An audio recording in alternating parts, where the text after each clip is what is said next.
Kembali lagi bersama saya Martin Suryajaya. Kali ini kita akan ngobrol tentang estetika.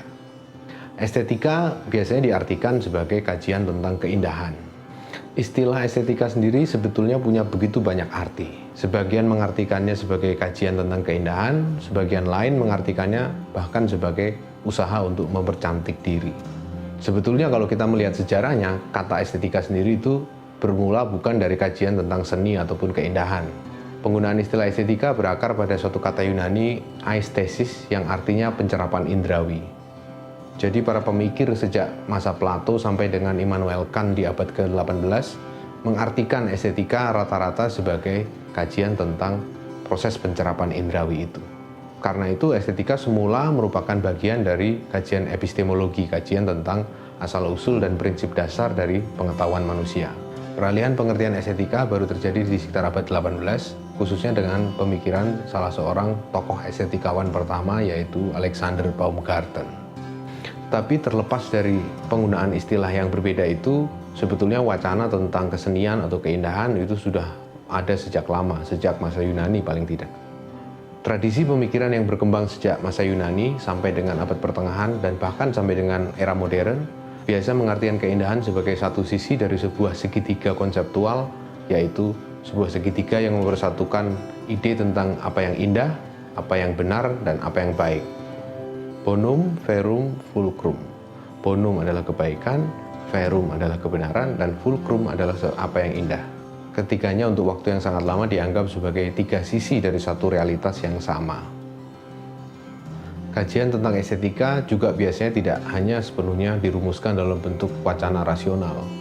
Karena persoalan keindahan atau kesenian lazimnya memang tidak bisa diungkapkan secara verbal. Oleh karena itu, telah lama muncul sebuah pengertian bahwa keindahan itu tidak mungkin dibahasakan. Salah seorang pemikir di abad ke-17 menyebutnya dengan sebuah frase je ne sais quoi, yang artinya adalah aku tidak tahu apa. Keindahan adalah sesuatu yang tentangnya aku tidak tahu apa, je ne sais quoi. Itulah salah satu kekhasan dari wacana estetika yang membedakannya dari wacana cabang filsafat lain yang biasanya dirumuskan dalam medium yang sepenuhnya rasional. Usaha untuk menggambarkan kekhasan dari keindahan, sesuatu yang menjadi inti definisional dari keindahan, telah menggiring para pemikir estetika untuk sampai pada suatu kesimpulan. Salah satu kesimpulannya adalah bahwa apa yang membuat sesuatu itu indah haruslah dilihat dari segi wahananya. Lebih tepatnya, dari segi bagaimana sang seniman berhasil mengolah wahananya. Inilah yang dikenal dengan konsep kekhasan wahana atau medium specificity. Konsep ini muncul sekitar abad ke-19 akhir, khususnya dalam pemikiran para formalis. Salah satunya seperti dalam seni rupa ada Cliff Bell misalnya. Sedangkan dalam musik ada Edward Hanslick. Mereka ini adalah para pemikir estetika yang sangat menekankan kekhasan wahana.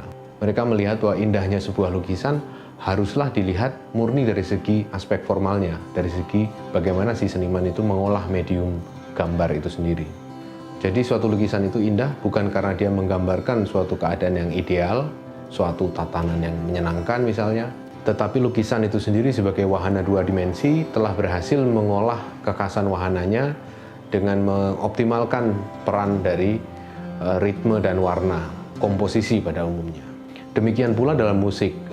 Edward Hanslick percaya bahwa musik itu tidak seharusnya dievaluasi berdasarkan kontennya. Apakah sebuah karya musik menceritakan tentang adegan percintaan atau tentang epos sejarah, itu tidak penting buat Hanslick. Yang penting adalah bagaimana komposisi musikal di dalam karya musik itu. Dengan demikian, bentuk dan isi adalah dua hal yang berseberangan. Pemikiran ini sebetulnya muncul karena dimungkinkan oleh suatu pergerakan estetika yang muncul di awal abad 19. Pergerakan itu disebut sebagai gerakan seni untuk seni atau l'art pour l'art. Gerakan ini antara lain dipelopori oleh penulis Théophile Gautier yang berargumen bahwa segala macam yang indah itu selalulah asing dari kegunaan. Pandangan ini telah menghasilkan sebuah gerakan dalam estetika yang disebut sebagai estetisisme. Kaum estetisis percaya bahwa seni itu harus dimurnikan dari segala macam unsur eksternalnya. Segala macam pertimbangan tentang manfaat, tentang efeknya bagi masyarakat, semua itu harus dikesampingkan dari pembicaraan tentang seni. Nah, inilah yang memungkinkan pembicaraan lanjutan tentang bentuk seni yang khas. yakni kekasan wahana tadi itu. Tetapi seiring dengan perkembangan abad ke-20, wacana tentang seni untuk seni ataupun seni yang dilihat dari aspek formalnya tadi itu tidak lagi memadai. Salah satu pangkal soalnya adalah munculnya gerakan modernis dan kaum avant-garde yang mendobrak batas-batas dari apa yang disebut seni dan bukan seni. Dalam konteks seni rupa, tentu saja kita mengenal urinoirnya Marcel Duchamp. Karya instalasi ini jauh dari kesan keindahan ataupun kesan dibuat menjadi indah. Ia ditampilkan apa adanya, yaitu sebuah urinoir tanpa polesan apapun juga. Bagaimana kemudian mengevaluasi karya seni seperti ini? Konsep keindahan apa yang diperlukan sehingga karya ini bisa dievaluasi? Terlihat bahwa estetika abad ke-20 tidak lagi bisa didasarkan pada konsep keindahan pra-abad ke-20.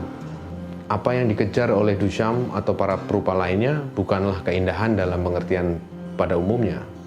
Kalau kekagetan adalah suatu keindahan, maka mungkin itulah yang dikejar oleh Marcel Duchamp.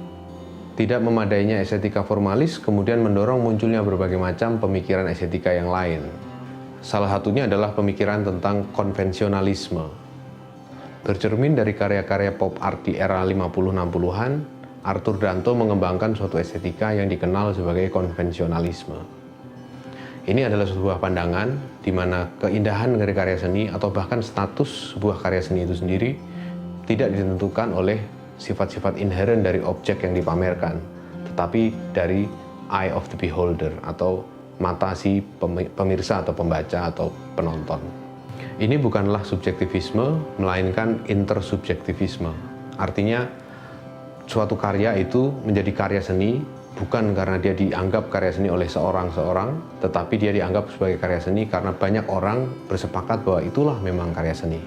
Demikian pula dengan keindahan. Keindahan bukanlah suatu realitas individual, bukanlah sesuatu yang ditentukan oleh evaluasi personal seorang demi seorang, tetapi merupakan hasil dari suatu konsensus bersama yang tercipta secara tidak disengaja yang menyatakan bahwa karya itu layak disebut indah.